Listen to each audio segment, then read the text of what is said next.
You're tuned into the Counterflow Podcast, home of dissident voices, unapproved opinions. But you gotta get ready. You ready?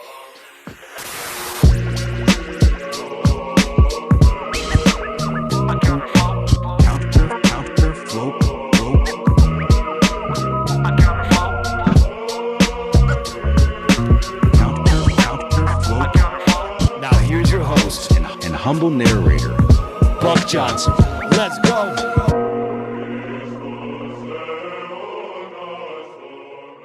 What's up, you guys? Welcome back once again to the Counterflow Podcast. As always, I am your host and humble narrator, Buck Johnson, coming to you out of Lockhart, Texas. Today, we are talking to Dr. Pete Patitsas, and he wrote a book called The Athos Diet. Now, I don't want you to start this episode thinking they're just talking about a diet. I don't want to hear this. It's a lot more than that, of course. Anything coming out of Mount Athos and really out of scripture and tradition of the Orthodox Church and the liturgical calendar of the church is a lot more than just what you're eating. And lo and behold, we get into these diets and modernism here, like, oh, I'm a carnivore, I'm a vegan. And it's almost like the focus of why you're eating what you're eating specific to you is sort of what you're holding up as the idol in many of these situations, rather than using the liturgical calendar and the forms of fasting prescribed by the Orthodox Church that are not to go brag about or to pump you up or make you feel buff or make you feel that you haven't harmed any animals in this diet. It's there to spiritually nourish you, of course, done in humility, not prideful. So where we go with this, we discuss in this episode many of the problems, not only health problems, but spiritual issues and ethical and social issues that are affecting culture today. And a lot of it can and should be fixed by what Dr. Pete Patitsas calls the Athos Diet, Mount Athos Diet. And really, it's just following the prescribed way of life that follows the liturgical calendar in the Orthodox Church. Lo and behold, no matter what trends we see out there, this has been here for us for thousands of years, as you guys know. And so it's a very fascinating conversation. I want to say also, there's a great podcast, I would say, to pair with this specific episode. It's a great new podcast that I've been listening to called the Orthodox Health Podcast. Fantastic stuff. They just did an episode called Carnivores, Vegans, and an Orthodox Response to the Diet Wars. What great timing, guys. What great timing, you fellas over there at the Orthodox Health Podcast, because it would pair well with this one. So after you check this episode out, I would highly recommend go over to find the Orthodox Health Podcast. It's very good, and listen to their most recent episode. As I was doing my research to explain who Dr. Pete Patitsas is to you guys, I learned something. I mean, he's a very good speaker. He's clearly intelligent, humble guy, very cool to talk with. He's so humble, he didn't even mention to me that he's not only an avid rugby player, but he represented Greece's national rugby team in 2015. Wow, Dr. Pete, well done. Not even bragging on that. That's something you could have bragged on. How impressive. But of course, he's the author of the Athos Diet. He's also in Harrisburg, Pennsylvania, the medical director of the emergency department for UPMC Carlisle. Let's get him on right now. We're going to talk the Athos Diet. Dr. Pete Patitsas, welcome to the show, sir. How are you? Thank you, Buck. I'm doing great. Thanks for welcoming me onto the platform and the podcast. Excited to be a part of all the action that you've been sort of stirring up. I'm just really honored to be on your podcast. Really, it's awesome. Thanks, man. Let's stir it up then. You answered a question. My audience is going to, someone in the comments will ask this, so we might as well talk about it really quick. And you answered it off air, and I was going to ask you anyway. I had your uncle on, and Yes. So for those going, is he related to Dr. Timothy Patitsas? He is. That's his uncle. And that's been about a year or two, I believe, since we had him on. Yeah, and he was on sabbatical this past year from Holy Cross Seminary, so he had a chance to really dive into social media and promoting his book, and of course, I think he's even writing another book. But yeah, so he's been out and about, and I'm always excited to connect with him. I usually see him in Greece every summer, so we get to philosophize together over coffee. It's really wonderful. Does this mean you are Cradle Orthodox? Yes, that's right. I was born and raised. My backstory is a little bit more complex, and of course, I think to some extent I won't go too much in depth about it because it deserves its own podcast.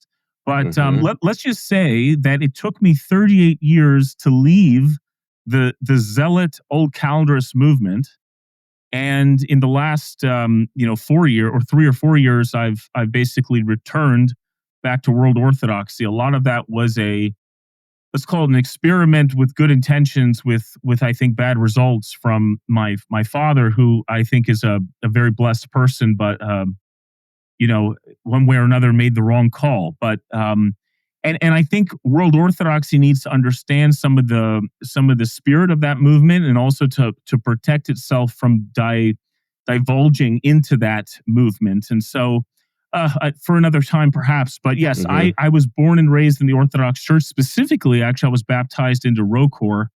But Me I'm too. part of the Greek Archdiocese for the last 3 or 4 years. But have been diehard Orthodox my whole life. Let's I'll let you do an intro, talk about what you do. Obviously that's pertinent to the book and to the topic at large here, and then we'll go from there. Yeah. So, Buck, I think you can connect with this is that, working on the front line and in the trenches is raw and sober. So I'm an ER doc.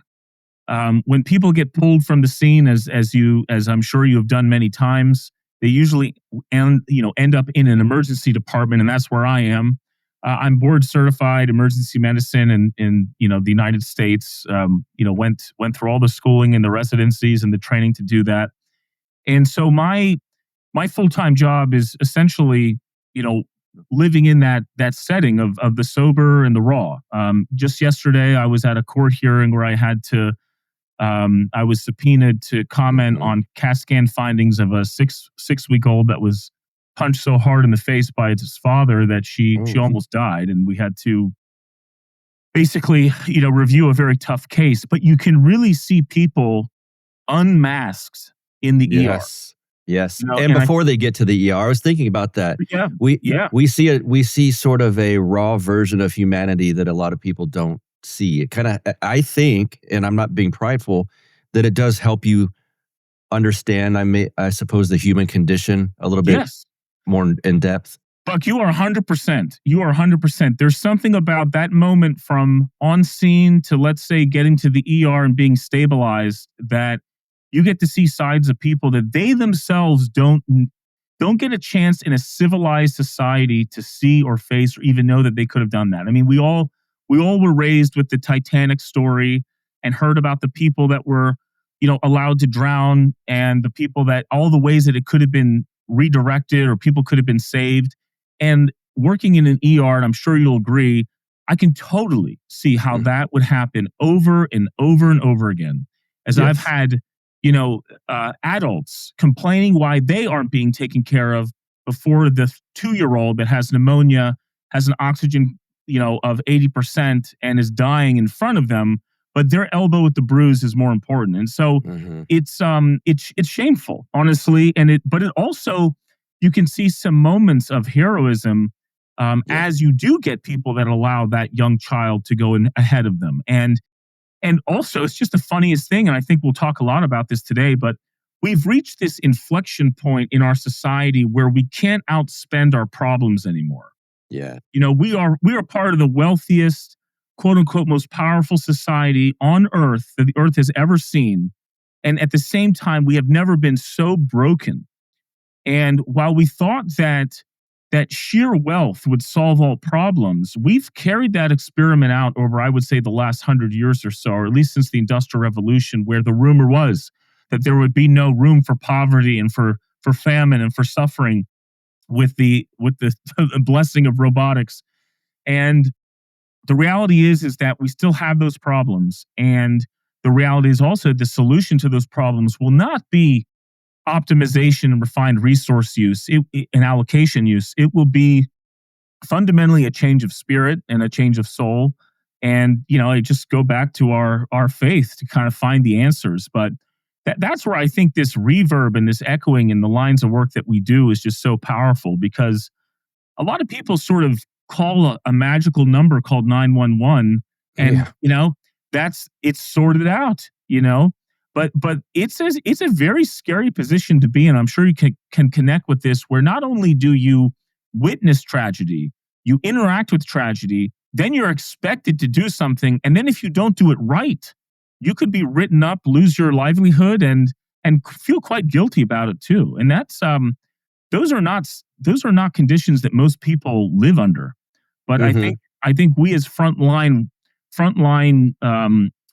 workers with our expertise, we sign up for that, and I think it's an amazing thing we do. And I wouldn't stop doing that for anything. But it's far from the cozy, civilized world where we get upset if our Amazon package doesn't show up on time. I know.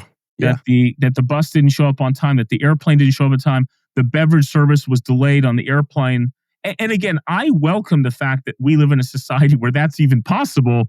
I just think that we have to stay hungry and raw and sober through all that, so that we don't become dependent on those environmental conditions for our peace. Correct. Well said. It reminds me, and one of my coworkers was injured once, and so he went to staff hours working with the section of the fire department that does public education and goes around to schools and takes the stuffed animals that look like a Dalmatian and stickers. And one of the girls that only works in that line, a civilian employee, was freaking out one morning, and my buddy's like, "What's the matter?" And she goes, "I mean, this is unreal." And he's like, "What happened?" And she goes, "We're out of stickers." He was like, Yeah. "Oh man, let me handle this for you, and I'll take care of that." Yeah. And again, it's not to say that we shouldn't be trying our hardest to win the small battles we have in our lives, to make things better, to be the best we can be. But at the same time, there needs to be this parallel world. And I think people dabble into this through exercise. They dabble into it through volunteer work. And then even in their own lines of work at times, and through the dynamics of married life and through parenthood, or by taking care of an elderly person. The problem is that as we, get rid of many of these, let's say, traditional roles, we have less and less opportunities to face that raw reality. Waking up with that child at night, taking care of an elderly parent because now they're in a nursing home anyway. And so it's just, it's tough. It's not something that I want. I don't want to go back to pre-industrial revolution time and lose 70% of my children to disease in the first year of life. But, by all means, let's do things in our lives where we get the exercise, where we take care of our community, where we fast. And that will allow us in those moments where suddenly the power goes off, civilization's in chaos, and yet we still find peace. You want some great coffee to bring to your coffee hour for after liturgy, or how about just to drink every morning on your own? When I do drink coffee, this is the only brand I drink, Fox & Sons Coffee. They believe over there, my man Stephen Fox believes that coffee should come with a great story. His began on Saturday mornings with his dad, early breakfasts, good conversation, and a shared cup of coffee that sparked a lifelong passion. Those memories shaped who he is and inspired him to start this company, Fox & Sons Coffee, not just for the love of the coffee itself, but to honor his father and pass something meaningful to his two sons. Now, he's inviting you and me to be part of that legacy.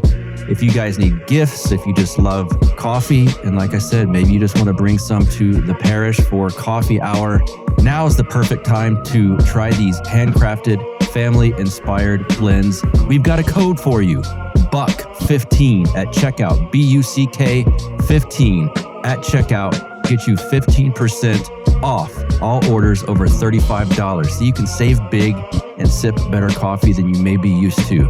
This coffee, again, is made with love, roasted with purpose, shared with family. Fox & Sons Coffee, brewed from the heart. Yeah. I was speaking once with my priest on a little road trip, and to your point about you and I possibly losing our livelihood if we screw up or something, what he told me was even bigger than what we're discussing. And you work in the hospital for the body and he's part of the hospital for the soul. Mm. And he was talking about confession. And I said, that's got to be one of the hardest parts of your job. And he said, it is. And it's the advice, the spiritual advice that I return with after they confess something to me or look for help or repentance. What I say has an impact on where their soul ends up in eternity. Mm. And I was like, geez, I just worried about like not getting some time off if I screw up or something. And he's like, it's a huge burden. And that stuck with me ever since he said that. So if you're listening out there and you're not a priest, tell your priest how much you appreciate them. And if you're mine and you're watching, I appreciate you. Let's get to some of the stuff we want to talk about with your book and this topic. First talk about the book and then we can go from there. Yeah, so I guess an overview would be that, the book is called the Athos Diet, the Athos Protocol, let's say. And essentially what I'm trying to do is to bring us back to, let's say, optimized parameters for Christian fasting that I think were known and understood and practiced for a very long time in various places, and then still are today in places like Mount Athos. And while I think that generally speaking, and as I mentioned before, I'm sort of cradle Orthodox, but when I was 7, and by the way, I mean, a lot of people don't start making their kids fast at 7, but I did. And when I was asked to not eat, any dairy and any meat for certain days and parts of the year, like I took that seriously, and that's what I did. But that was not bringing me health benefits. And as I did, I think, progress spiritually, and we can talk about how I make that calculus, because I think sometimes, fasting is almost like some kumbaya voodoo. Like, yes, we have to fast. Of course, Father. But no one really tells us that the steps as to why that even makes any sense. And I'm going to do that because I think it's so important. But the reason I bring this up is, as you start to understand that these communities, specifically at Mount Athos, that have been around for 1,000 years, 1,200 years, maybe even longer, and they have been outliving civilization for millennia, they are not only eating certain things, not only eating certain amounts, but they're also eating things at a certain time. And as we look at these practices, these traditions, through a 2025 first lens, a 21st century scientific lens, we can finally start appreciating what the mechanism physiologically, scientifically, medically is for that to be the case, that they would, essentially walk away from 90% of disease and maybe live 40% longer than the average, just the average person just trying to do it or not doing it at all, for that matter. And so, I think that this is the most Christian irony, and it really rings as a Christian bell, in that in a place as meek and as quiet and as unassuming as Mount Athos, sort of like most of the world doesn't really even know about it when you really consider its publicity. Although I do know that it has a UNESCO World Heritage status now at this point. It's been so for some time. But the reality is that within this space is a cure for much of the $5 trillion of healthcare expenditure in the United States as it stands. And not only that, but when you really look, as I said before, we're at an inflection point where the experiment has been played out, where wealth has not been calculated to be enough. Essentially, we have 100,000 or more people dying from fentanyl overdose every year. Mm-hmm. I mean, only 50,000 people died in Vietnam over 20 years, and that's a national tragedy. We have 100,000 dying, and these are young people, people that are supposed to have children, people to be productive. Never mind that maybe the last 6 months of their life, they might be in ICUs in my emergency department getting, abscesses drained and being on high dose antibiotics and causing all sorts of havoc. I mean, it's not like they live like these wonderful lives and then we lose 100,000 people. It's actually quite miserable. 100 million people in America have diabetes. I think it's 60 million or more right now are senior citizens. And, Social Security is absolutely bankrupt. Like Medicare and Medicaid are not going to be able to put your families, our families, into nursing homes like we would want them to be. Correct. Which is I'm not going to say that we won't all benefit from having some free time and being able to enjoy ourselves on a trip, but we really are obfuscating some of the most meaningful, experiences that we can have, or duties, I should say, that we have in terms of taking care of our parents. And by the way, when you see the care that many of these nursing homes provide to residents, people who are, it is a turnover. People are there for a few months, they burn out, they leave. It is miserable. Those people are taking care of your parents. And so, we need to understand that 40 trillion that's amassing in the background, with the interest that it has and the inflation that it has, and the fact that a quarter of all women in America have anxiety.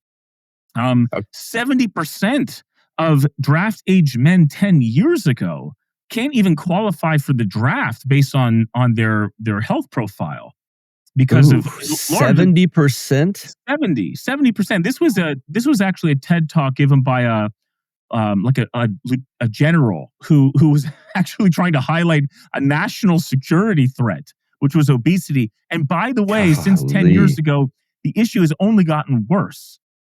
And everything he said on the TED Talk was so brilliant and so common sense, and he had some pathways to getting things better, and like nothing took traction. Nothing's improved. Right. We spend $10 billion a year on soda in America. We subsidize that through medical assistance. $10 billion is twice the size of Fiji's economy. We just throw away on soda subsidies. It's pretty wild. And so as you kind of start to pull all of these things together and you ask yourself, what kind of country is this? Like, I know we have drones and airplanes, but by God, like if the Chinese really did want to take on America, I just don't know if we'd have the manpower, the testosterone to pick our arms and do a reasonable job. No. And by the way, I think they said that the average testosterone level for a male coming back from World War II is 1,200. Now it's 700 or less. And it's gotta be less. Yeah. Yeah. And it's so funny. I mean, even like the plastics, that consumerism, which is so huge. I mean, we have a continent, we have an area out in the Pacific, evidently it's the size of Texas, of just floating plastic. Our consumeristic emphasis is just so central to who we are. And never mind the fact that, as far as I can tell, and I'm happily married almost 20 years now, and I got 4 kids, but I really do think this is the worst time in human history to be a man. Like you could be born almost in any other century. And I'm not saying, back in the day, we could just like slam down whatever we wanted and get our way. And I'm not saying that. I'm just talking about like decent respect. Yes. Okay. Tell me, what would you say to this scenario? Okay. Because this is always just the funniest thing. If you were taking out someone on a dinner and you were going to show her a good time. Okay. And in the middle of that dinner, some fat drunk guy comes over, slobbering, starts harassing you and your date. And then he starts getting physical, and you bolted. And you left that girl behind, and then she got assaulted. Maybe she ended up in the ER. She had a CAT scan, whatever. Maybe she just had bumps and bruises, but okay. When you meet her the next day, I'm pretty sure every man in the room that hears this story would say, you know what? If she decided to break up with you, it's probably okay. Like you probably deserve it. She better break up with the guy. Yeah, she better break up with the guy, right? So we just know from deep within, even in 2025, we know we're providers and protectors, capital P's for both. Let me ask you this, and this is the scenario I keep asking women all over ERs across central Pennsylvania. Ladies, what scenario would you create to say that if you didn't at least do X, Y, and Z, the guy has a right to just walk away and be like, wow, that's over. And the women can't come up with a single example. I've noticed this. And what I think that shows is that feminism has become so successful in absolving women from any duty, any expectation, that now they have no function that they're really identifying with. And if something doesn't have a function, it doesn't have a value. And if it doesn't have a value, then why the hell are we interacting with it? And so this is the weirdest thing in the world, because at the same time, we're expected to be providers and protectors, and we're not really getting like the societal support from the female side, at least generally speaking. I'm not saying there aren't pockets and exceptions, but as a societal movement, women no longer have a defined role that they can say, you know what, I own that. Correct. That's me. I think that's incredibly problematic, and it comes with the territory of a spiritually bankrupt society. Yes, that has come up very often amongst men, that this exact discussion in my job.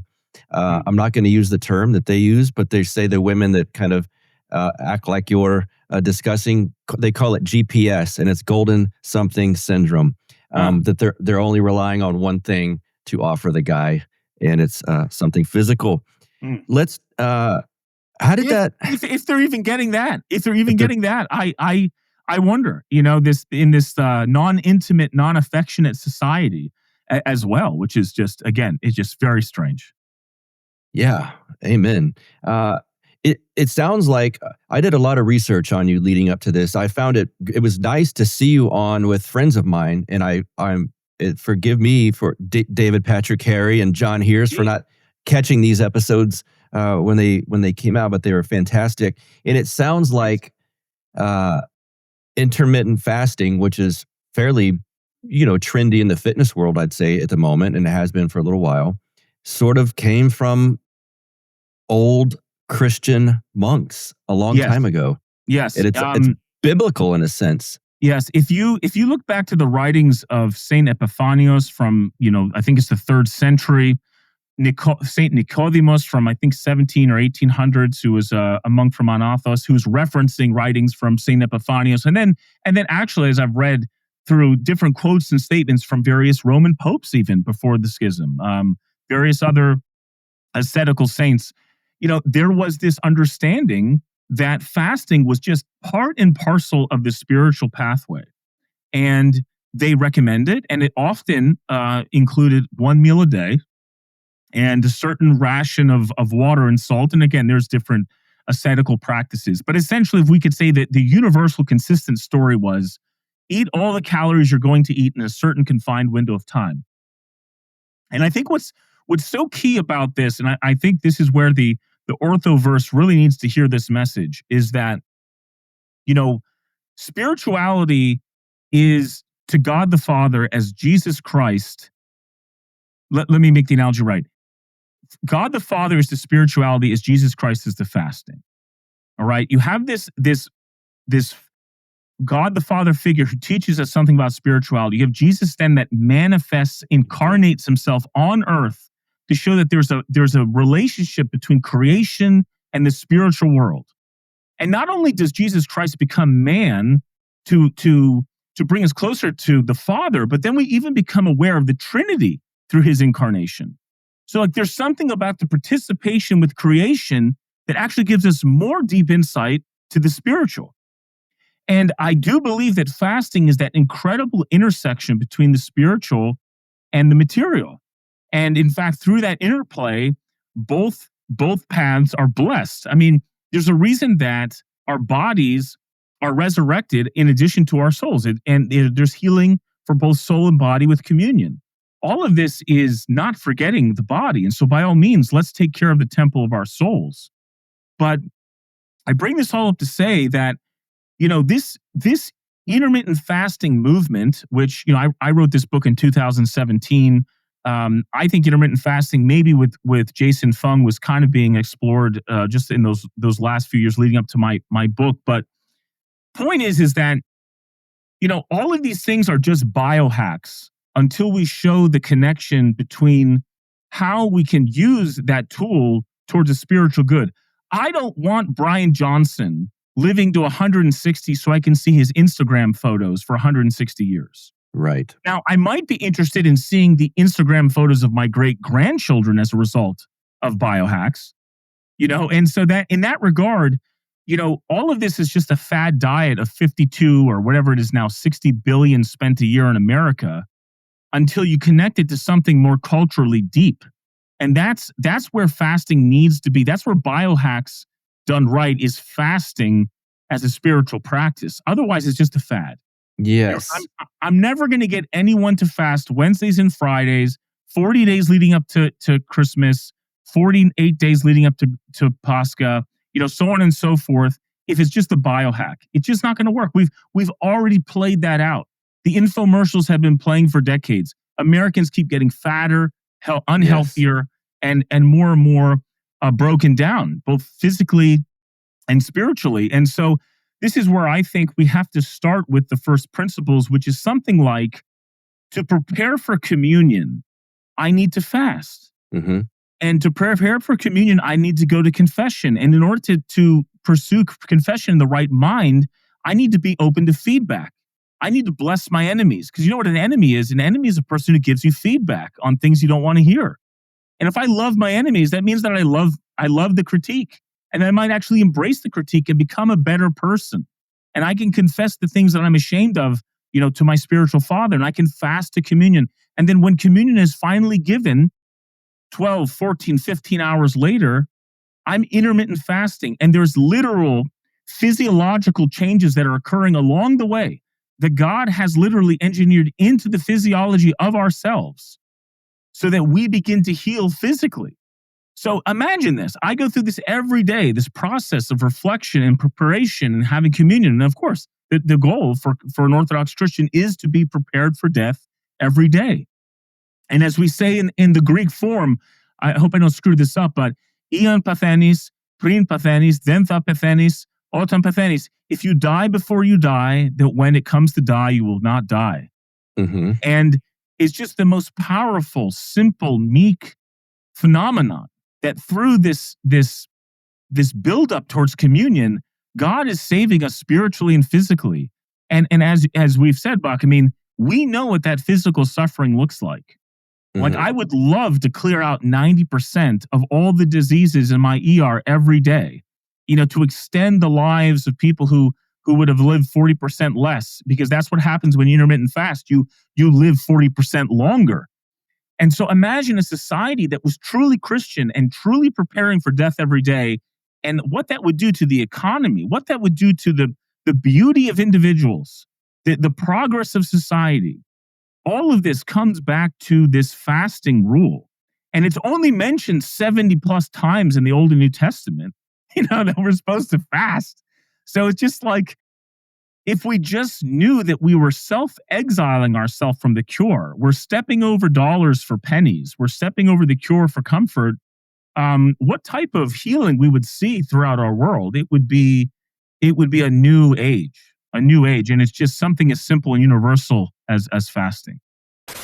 We've got a new sponsor. It is Perfect Spiral Capital. This is the infinity banking concept. Break free from the system. Perfect Spiral Capital helps you build wealth on your terms, outside of the control of the corporate banking cartel and the state-manipulated markets. Invest like a dissident, a true dissident. Take ownership of your financial future with strategies designed for those who refuse to be cogs in the machine. No handouts, no bailouts, just real results. Opt out, build wealth. The state inflates your savings away while Wall Street rigs the game. You guys know this. Perfect Spiral Capital helps you stack real assets and create lasting independence. Go to perfectspiralcapital.com/counterflow and get a special offer for fans of this show. Again, that's perfectspiralcapital.com/counterflow. Yeah, I think this is something I've been thinking about a lot in the last year or so. There's so much self-help stuff. It's very trendy. I think partially because there's an audience for it, because we're a sick, broken society. On the men's side, you see stuff like ayahuasca retreats and people like Rogan a little bit has danced around this, Aaron Rodgers and figures like this. And Jordan Peterson Sure. bringing men and to some extent to the church. There's been a lot of that. But then he doesn't follow, he stops at a certain point. He does. And then on the female side, there's all of these sort of soft psychology reels on Instagram of how to focus on you. It's all me, focus on you, become stronger, be a girl boss, and all of these things. And none of them have the North Star, Christ. Yes. And that's what I keep noticing. Like, okay, obviously, certain things that Jordan Peterson spoke about do help you. I totally get it. Working out, like Joe Rogan talks about, does help you. Some of the psychological tools that on some of in the women's movement, or whatever you want to call that, are probably helpful. But without the North Star, you're sort of spinning your wheels and doing this. It ultimately becomes an exercise in vanity, it seems like. And there was a discourse between myself and someone on Twitter recently, and then I kind of let it go. And a bunch of people that follow me were going back and forth with her because she said she doesn't need God. I'm here to focus on me. I don't need God. And when I'm happy, therefore, if one day I have kids, they'll be happy. And she completely missed the point of how selfish that is, as she's trying to paint it as a selfless act. So having said all that, tie together the physical aspects of intermittent fasting and the fasting that we do in the Orthodox Church with the spiritual side. Yeah. So, imagine you're a 7-year-old and you don't understand books. You're barely learning to read. And at the same time, you're asked from your spiritual father and society around you to be a good person. You're just trying to figure out, like, what the hell does that even mean? But sure, I'll be good. I'll smile a lot, say please, for things. Okay. So someone tells you to fast. And this is the extraordinary thing about fasting. Maybe I'll prime the pump by bringing up the physiology real quick. So we have this brain, so complex. We send spacecraft to Mars and to the moon with that brain. We solve disease. We engineer things that are extraordinary, to comprehend. But there is brain power within our gut. There's actually 100 million neurons lining our intestine. And that intestine is very central to who we are, and I think very much underemphasized. Wow, that gives a whole new meaning to trust your gut, I suppose. Yes, I bring it up in my book. Where does that phrase come from? Trust your gut. That is that information, that feeling you're getting, that visceral. This is so key. This visceral feeling you're getting in your gut is information. It's a signal. It's not bloating. It's your body speaking to you in a visceral way. For example, people call it all sorts of things. But the point is that 10 to 30% of our metabolism is just for digestion. So this engine, this thing that's so central to us, requires a lot of blood flow, a lot of energy just to operate. Our immune system starts there. It's so sensitive that people see the movie Braveheart and they pulled out his intestines and he's screaming freedom. Impossible scene. Because the intestine is so sensitive that even if a little area, you get a micro perforation, like I put a needle through your intestine, oftentimes we call that a perforation from diverticulitis. Mm-hmm. Your pain is so bad, you can't interact. You are unmasked. You're an animal. And so there's this thing called the intestine that's complex, that's energy intensive, that's super sensitive, that has 100 trillion bacteria in it, all creating enzymes and cofactors for our health. In fact, 80+% of the serotonin that we need to feel well inside comes from our intestine. With all that mechanical engineering going on, I then tell you, you know what, son, at 7, I want you to fast. And so you go to Wednesday cupcake birthday party, and little Johnny across the table there brings the most delicious cupcakes you can imagine. You also actually are quite hungry at that time too, and you can't participate. Now, there might be a group of people out there that will say, that is just crazy. That child should be able to eat as many cupcakes and get diabetes and high lipid profile and be tested for that at 10 now, which is the standard of care across America because we're so unhealthy. But with that aside, with all the toxic compassion, I tell that 7-year-old, you know what? You are not eating cupcakes on Wednesday because it has dairy. You just can't do it. I'm sorry. So what happens to that 7-year-old? That 7-year-old feels this visceral feeling called hunger. It has this want to participate. It wants to consume. It wants to have the hyperstimulation. And you know what it does? That child says, no, I'm not going to do it. And might not understand cerebrally, might not be able to read a book or quote the passages or understand the physiology, but he knows that he shouldn't do this. And he overcomes that. And you know what? What happens too is, like, what is that child also being tempted with? What is he facing? Delayed gratification, self-control, discipline. Low time preference is being taught. Exactly. Self-control, discipline, delayed gratification, sacrifice. if you are able to feel that viscerally, then you don't need to cerebrally understand it. You just live it. That is now a part of your most deep core. And if I can get you to do that, and also think about the judgment too. My son just asked me this today. Hey, Dad, sometimes, these kids are eating stuff. I'm a little judgmental. I'm like, that's fine. It'll pass. Imagine you go through that 10 times, 20 times, 30 times. Now you're at the ancient age of 9. And now it doesn't even matter anymore. Let me ask you this. What companies don't need someone who understands self-control, delayed gratification, discipline? All of these things are a recipe for life success in all fields, in all industry. Bring me that child in 10 years to whatever job description he wants, and I'll show you a guy who's very, very successful. And it doesn't mean that they live some fantasy life 10 years later, but they might, just end up becoming a really extraordinary, employee or leader or CEO or whatever it is. And so that's the connection between the spiritual and the physical, is that through that visceral feeling with all that anatomy in mind, I now have taught an army of 7-year-olds, to grow up, to now be able to pick a partner, not based on impulse, but on the highest quality food, on the highest quality spouse, to not just be a person who's, wasting time, with relationships that don't matter, but knows what is on the line, and they can pick and choose at the right time because they know what delayed gratification is about. It will help them in marriage. It will help them against addiction, where we lose 100,000 people a year. It will help them in their jobs. It'll help them be better fathers and just a better human being. And so when we say, please go fast, and not just once a year, but regularly, so it's a part of who you are. That's the bridge.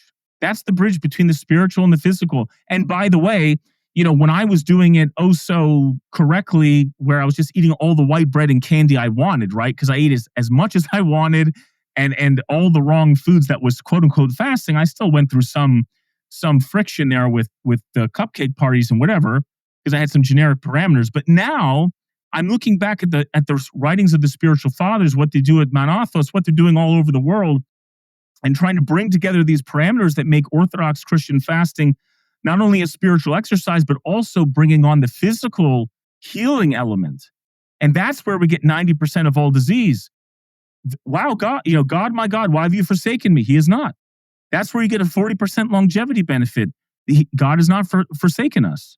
And so all of this comes hand in hand. And so imagine a society where, that isn't struggling with draft age males not being able to enter the armed forces, where 25% of women aren't anxious, where 75% of people aren't obese. I mean, just go through the list, and this is what an Orthodox world would look like. And it just starts with something as simple as fasting, and the meek will indeed inherit the earth.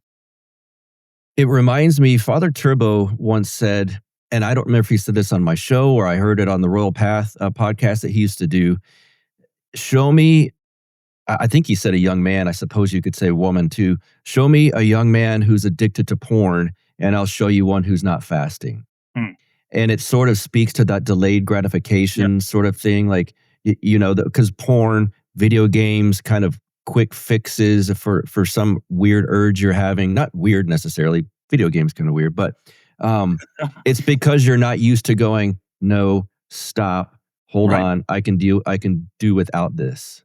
And I think if you can just teach someone in their system to say, I can do without this in this moment, it sort of builds on itself. And it's like, well, I can do without this for all day. Then I can do without this twice a week. Yes. Then I can do without this for long periods of fasting and Lent and et cetera, et cetera. Yeah, we literally learn the principle in one context, and we can shift it to whatever industry, sector, example we need to. And those virtues are universal, and they're applicable in so many different settings, and it's quite beautiful. But that's why we also need to start this at a young age, and that's also why we need to be consistent about it. And when and again, the Roman Catholic West has completely forgotten fasting. I think they technically only fast twice a year, and it's from like meat. Officially is the latest post Vatican II recommendation. I actually interviewed a Roman Catholic on this point. because he was trying to discover fasting. And it was so funny because he was citing in his book all these different examples of where the father said this and the father said that. I'm like, I'm really sorry to tell you this, but like that's still what the Orthodox Church is saying and has said for a long time, And so by all means, I'm so glad you're finding this, but like, Manhattan has always been there, Yes. it's, and so anyway, but you're absolutely right. And there is something to be said about that tidal wave of misery that we sidestep. A story I'll share with you, and I think it's a really important one. I was at a conference once. It was a Protestant conference. I was invited there because I was part of this wellness world, and we listened to this lady who was going on and on about her hallucination, frankly speaking, of seeing God the Father. And what she was basically saying was she was a drug addict, she was abused, physically assaulted, PTSD, going through all these terrible moments. And then at one point she saw God and he built her up, and then she became very successful. And she did suffer these problems, she did become successful. I don't know if she saw God or not. But I left that conference with two sort of weird impressions. The first impression was, this is the biggest BS story I've ever heard in my life. There's no way she saw any of that. I'm really sorry that such a simple person was so confused. An hour passed by, and I was like, you know what, God? I'm a little jealous. Like, I'm an Orthodox Christian. I've been doing X, Y, and Z. I've never seen you. Like, we've never had a talk. What's going on? And I was like, wow, I really feel unloved. And then like another hour passed, and I finally had this epiphany moment saying, oh my God, I have no cause to have PTSD. I've never been a drug addict. I've never been assaulted. I've never been abused. I've never been, list all the things. And it's like, absolutely God will pick us up on his shoulders and walk with us. But sometimes he just keeps us from ever having the problem. Who's the better father? The father that punches out 5 or 6 people down the street as they try to harass his kids, or the father that can just work hard enough to put his kids in a neighborhood where you don't have to do that. Mm-hmm. And so it's like, we have different dramatic ways that God interacts with us. By all means, please, God, interact with us. But I think the point is that that preventative step, that upstream intervention is so powerful. And just as you said, I've never met a person who fasts who's an addict in any way, shape, or form. I've never met it. I've never met them in real life, in my personal experience. And I don't think that's an accident at all. Right. I got to actually go to Mount Athos last year with Father Peter Heers. Oh, you went on that trip. I heard about that trip. Wow. Yeah, he's done several of them. I was fortunate enough to go on one. So I can tell you first, I assume you've been, because you mentioned going to Greece earlier. Yeah, I have taken part in the Mount Athos Diet for 9 days straight. We were basically living amongst them. Here's one of the things I noticed is how fresh everything was. They grow it all themselves right there, so it makes sense. If there was fish, there were certain days where we had fish. It was fresh caught there. Everything was fresh, homemade, and amazing. And it was a surreal experience, I would have to say. And I hope to do it again one day. But can you talk about the actual Mount Athos elements involved in this as far as dietary parts of it? Yeah, so there are 3 prongs. One, the biggest prong is that intermittent fasting piece. So I tell people not to eat more than 8 hours a day, and not to eat any less than 4 hours a day. So people try, if they want to get really tight with their window, I say, hey, go 4 hours, but don't push it any longer than that. And then don't go beyond 8 hours. So all the calories you're going to consume needs to be within that window. And you can have tea, you can have water, you can have carbonated drinks, outside that window. That's fine, but nothing with a calorie. Okay. The second part is just basic Orthodox parameters, generic, which is no meat, no dairy. But you're really trying to up the protein. So if you can get fish that day, great. If you can figure out a way to get tofu or soy, I'm not anti-soy.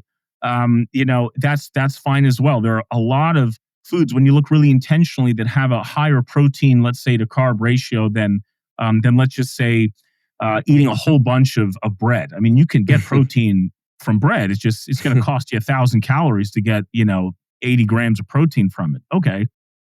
So I really try to get people into these parameters where they're not eating more than 130 grams of carbs a day, and they can have as much protein and much fat as they want, actually. And the last prong is just walking, where I say, hey, you got to walk at least 30 minutes a day. So it's light exercise. There's a lot of science that says people who walk, the magic number is 30 minutes. It's a panacea. It's almost as good as intermittent fasting, honestly, in terms of quality of life benefit.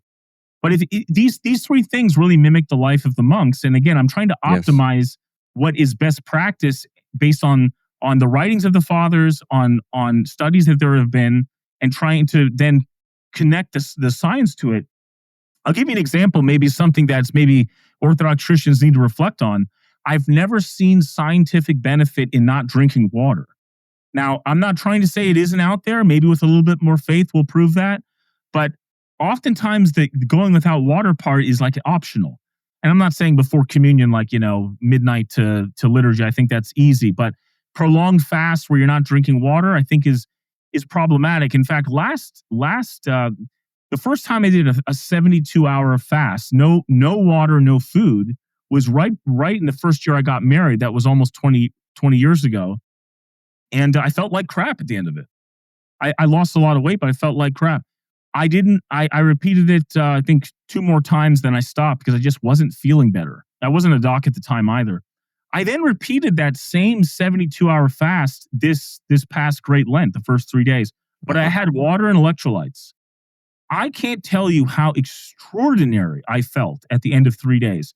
I felt so good that I repeated that 72-hour fast a second time, and then 3 48-hour fasts again throughout the Lent, just because I was just like, wow, this is amazing. I'm losing weight. I have great energy. I don't feel any of the downside. And actually, I noticed this year, I always get sick in the spring for some reason. I think it's kind of allergy related. Didn't happen this year. Didn't happen at all. And I've actually found out, latest and greatest research is that people who do as little as a 5-day fast, again, I'm not recommending this. I'm just putting this out there into the ether to say that there's something about fasting. People who do a 5-day fast, they can drink water, electrolytes, but no calories for 5 days. Sounds extreme. They reduce their all-time cancer risk by 70% for the rest of their life. Wow. 40% of Americans are going to have cancer, at some point in their life. So you do a 5-day fast ever, and you reduce it by 70%. And again, that's beyond the parameters of the Athos Diet. That really is something you have to. But I'm just saying, there is something going on there, and again, we haven't touched on it yet, but there's a universe of physiology we haven't even brought up yet as to why what is happening when you're intermittent fasting and avoiding meat and dairy. Like, what is happening? And the book explores that as well. We've got some new shirts, Counterflow with Buck Johnson on the front pocket, on the back. A beautiful graphic with, of course, dissident voices and unapproved opinions. You can see this on the YouTube version of the show, of course. We're putting the graphic up now. $30 flat fee. $30 gets you the t-shirt. The PayPal address is buck@counterflowpodcast.com. That is my PayPal. You can send $30 that method. Send me your address and the size you want. We have sizes small through 2XL. Again, sizes small through 2XL. Go to PayPal, $30 buck@counterflowpodcast.com. Give me your address in there and the t-shirt will be yours. And for those listening, the meat and dairy thing, I assume you're tying this into the liturgical calendar is how we do it. Yeah.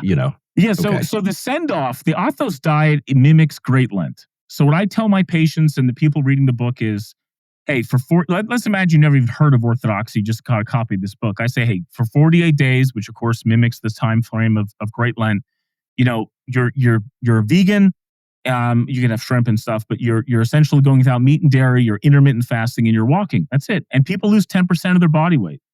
And they feel strong, and they feel like they got superpowers at the end of it. Now, what I say at the end of the book is, if you're an Orthodox Christian or a person just looking to do this, hey, there's this thing called Orthodox fasting, Wednesday, Fridays, various fasts throughout the summer, fall, and spring.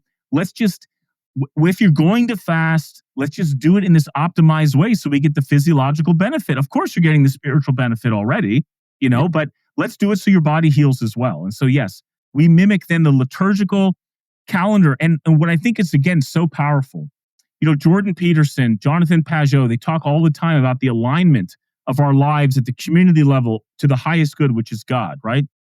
How do you go deep into your physiology so that every cell of your body is singing to the highest good? That's the fasting. That's the link. I mean, literally, what the genius of the church has done is to say, hey, how can I literally make your body vibrate at the frequency of the liturgy of orthodoxy throughout the year? Fasting is the answer. Every cell, every 30 trillion of my cells in my body are humming the liturgy, in a certain sense while I'm doing this. It's absolutely brilliant. It's absolutely brilliant. And that's how we connect the bottom to the highest good. It's an amazing thing. Is there, as far as the medical aspect of this goes, reduction with autoimmune disease or ADHD or any of these sort of things? Is there? I'm not a big fan of saying, is there scientific research, but is there some sort of research that shows a reduction in things like this? Yeah, I mean, the mechanism is there as well. And, the study showing reduction is also present. So essentially, when you start intermittent fasting, again, it's so interesting to say, right? Because when I take any of the mammalian species and make them intermittent fast across their lifetime, they will live 40% longer. How is that possible? Well, let's explore the how. So when you go without a calorie for 12 hours, you start turning on something called autophagy. And autophagy basically is a clean out process of the organelles, all the equipment within your cells that operate.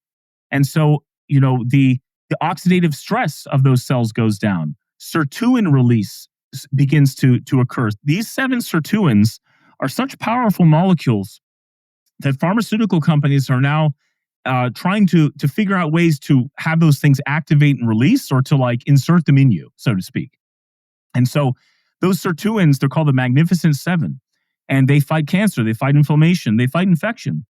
They heal your DNA. Literally, they find problems and they heal them.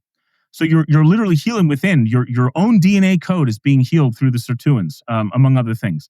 That I mentioned before, the apoptosis, where your organelles are being recycled, or they're being healed or optimized. The inflammation's going down.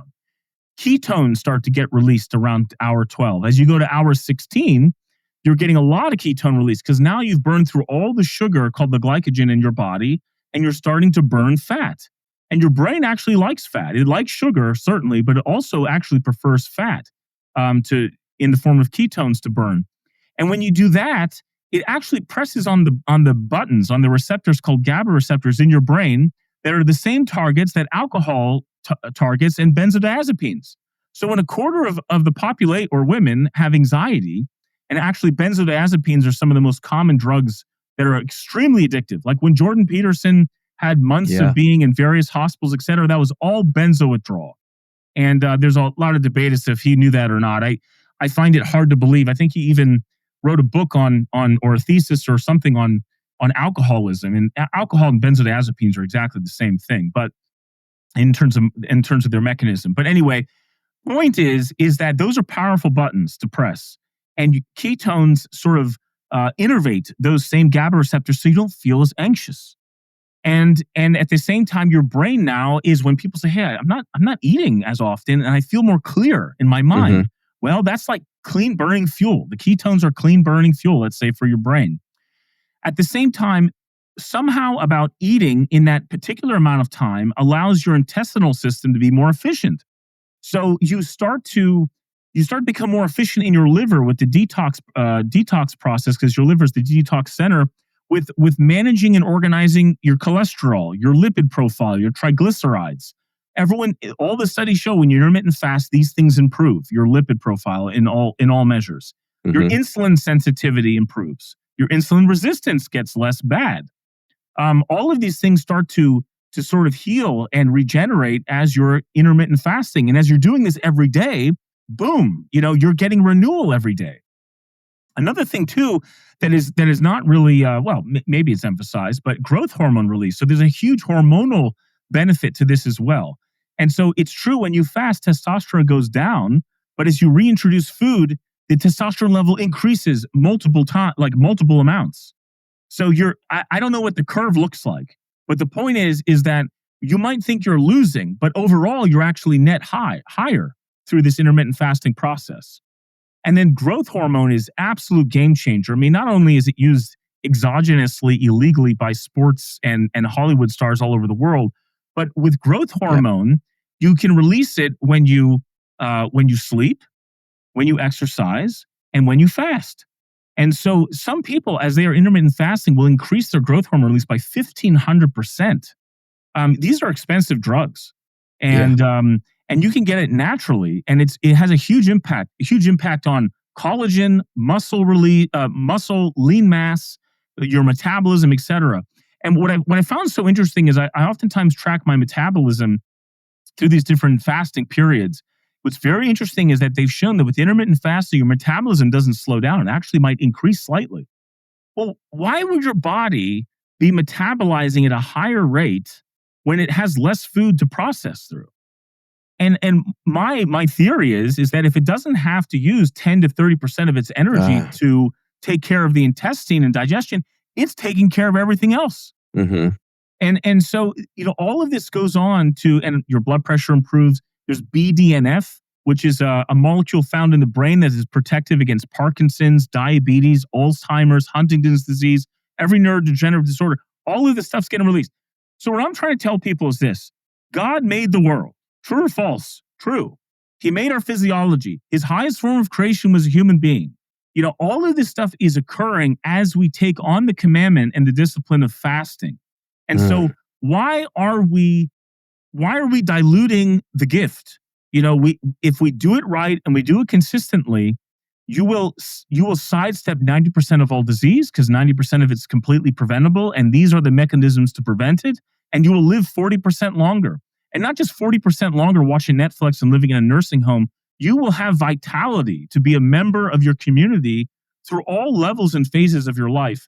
And what would society look like if people took that seriously? I think it's an experiment we need to take seriously.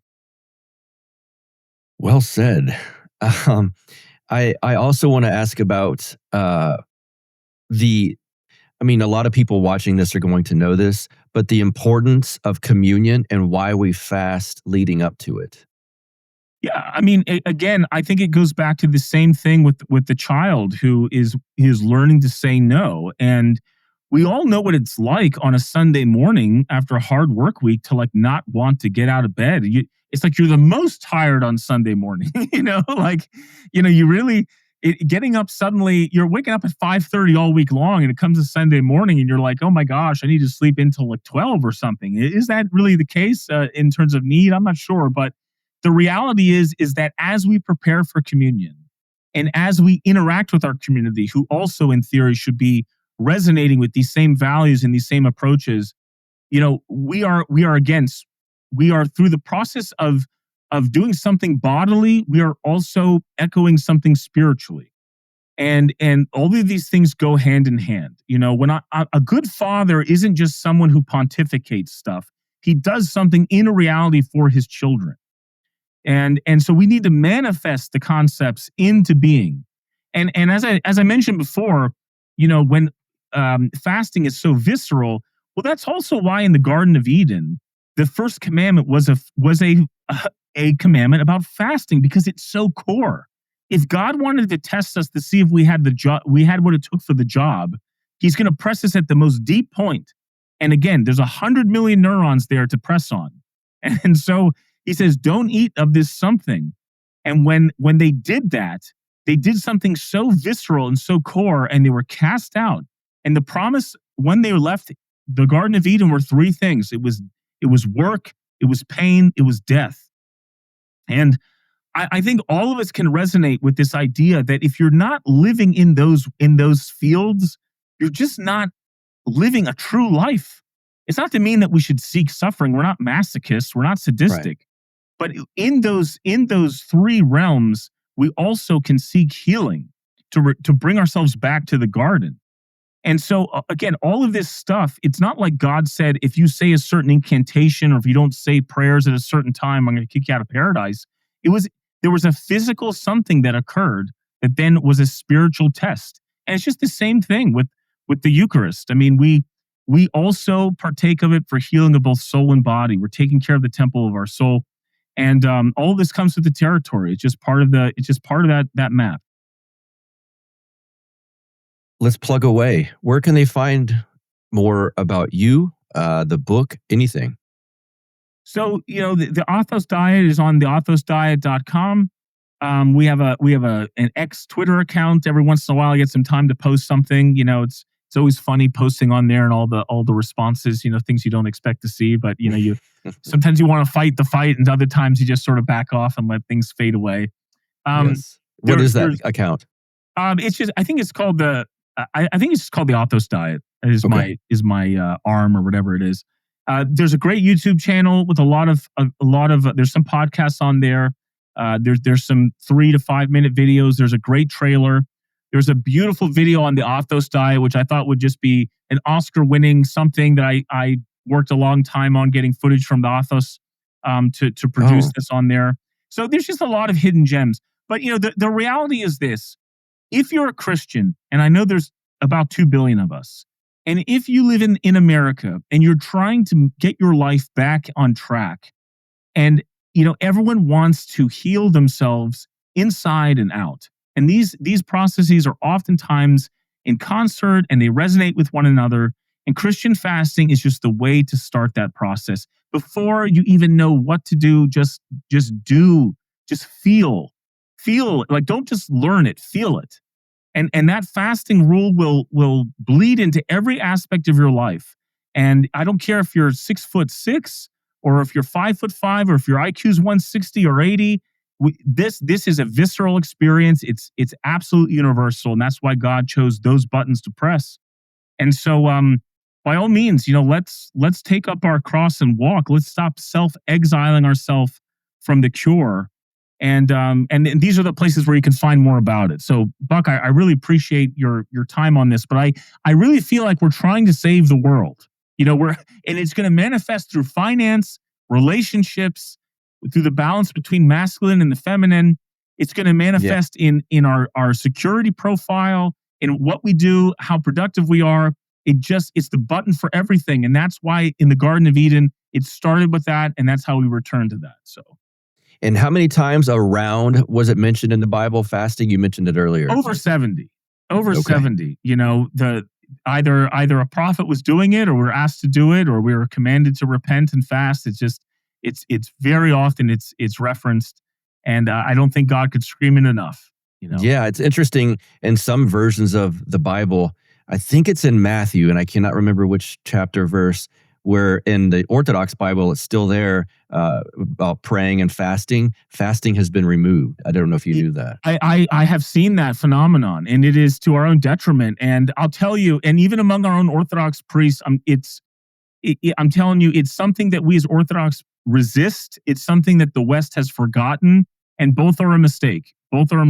And I'm telling you that as you ask your 7-year-old. Oh, another thing I didn't mention: 80% of all of our genes turn on and off based on when we eat. So, like, if you want to synchronize your body, think about a woman's cycle that she goes through, and the 24 hours we live in. Like, there's so many things that are cycles. Get it right by eating in a regular way, and everything will be better for your fertility, which is also a crisis in America. There's just so many things we can talk about, Buck. But anyway, yes, it's something that needs to be embraced. And I think if we do it consistently, you will feel the difference in the short term and in the long term. This is not all delayed gratification.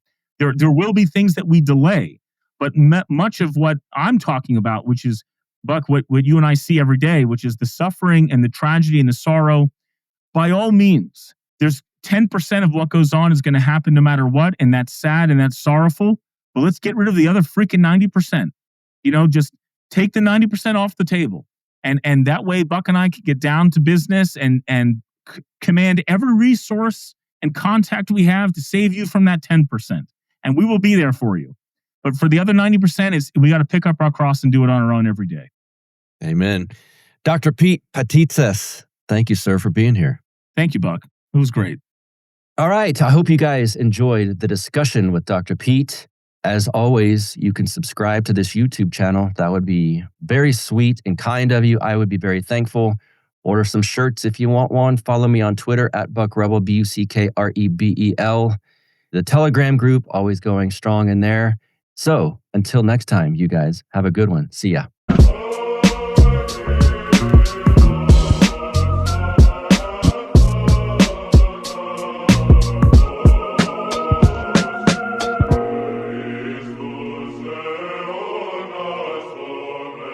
Like the sound of the Counterflow podcast?